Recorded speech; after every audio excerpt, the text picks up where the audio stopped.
I remember as a young kid, like sharing some of my passion and dreams and just kind of getting like almost like a blank stare, like, do you really think you could do that? Jed Lindstrom's dad never told him the words he needed to hear, that he believed in him and loved him for who he was. My dad was very verbally abusive and borderline physically abusive as well. Jed's parents divorced when he was 9, and he went to live with his mother, Donna. It was already hard on Jed, but made worse when his father disappeared from his life. I saw a little boy that was devastated, in tears, crying. And of course, I'm there holding him, crying right along with him. I was praying constantly, like, Lord, help us. Lord, help us, just screaming out for his guidance. Hurt and angry, Jed had already made his decision. I'm not gonna let anybody love me. I'm not gonna let anybody take care of me. I got this. Jed started lashing out at his mom and rebelling against anyone in authority. As a teenager, he was drawn to the kids who used drugs and lived by their own rules. I just wanted anything where I could thrive as a person. And so that kind of gave me that place where I could fit in. Wow, I got all these guys and girls around, and we can hang out, we can party, and we can do whatever we want. By the time he was 18, Jed was caught in a world of addiction, theft, and drug deals. One of our main slogans, which is pretty big in the drug world, is I'm down for whatever and I'll die doing it. And that was my mentality. The level of crime started getting really high. I obviously have a conscience, so I'm constantly knowing that what I'm doing is wrong. It really doesn't matter. Over the years, he bounced between crack houses, jail, and rehab. His mom often drove through the streets looking for her son, at times pulling him out of the crack houses where she found him. And she prayed. I was praying constantly. I was wailing, and crying, and calling out to the Lord to save my child. A child that I never, ever thought would have gone down this road. But Jed couldn't see past his anger.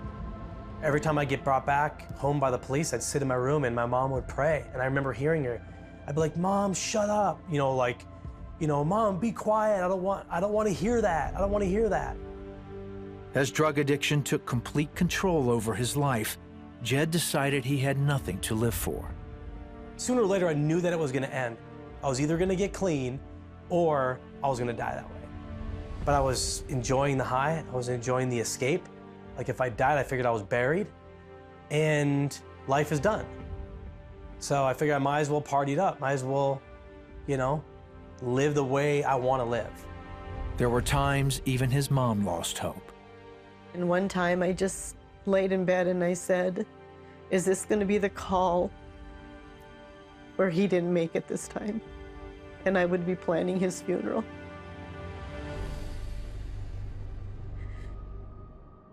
That's pretty scary as a parent.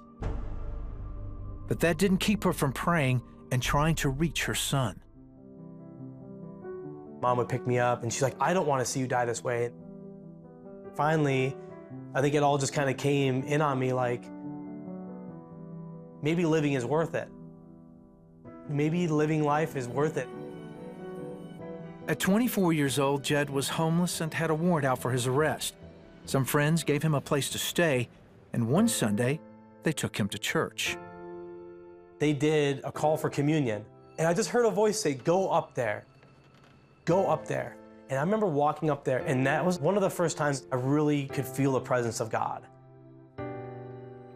Next morning, I call my mom and says, I'm done living like this.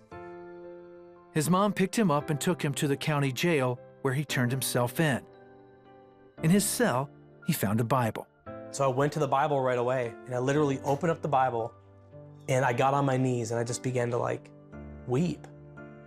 And I remember looking in the mirror just before I got on, I was looking at my eyes. I'm like, I gotta change. I just said, God, my life is yours. It was like the hatred was gone, the anger was gone. I felt like the weight of all that junk was off of me. God radically began to change my heart. Jed was convicted of 4 felonies and faced a mandatory 3-year sentence.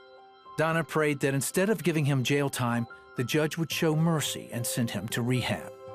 We were in the courtroom, and I was just interceding, praying, praying, praying. And finally the judge said, I don't even know why I'm saying this, but Jed will go to Teen Challenge. And I was like, woo! I wanted just to get up and shout and scream. You know, that was like a complete miracle. I mean, it felt like I had another chance. Jed completed the program and got over his addictions. Then after finishing Bible college, he went on to lead an international mission organization. And now, with his wife Erica and 6 children, he has everything to live for. So God has, radically restored my life, given me a family, given me beautiful children, and gave me a hope, and like the word says, it gave me a hope and a future, something to look forward to. Don't worry about your son or daughter has to do this, this, and this, and this. Pray and let go of it. Pray and let go of it. Just watch how God unfolds.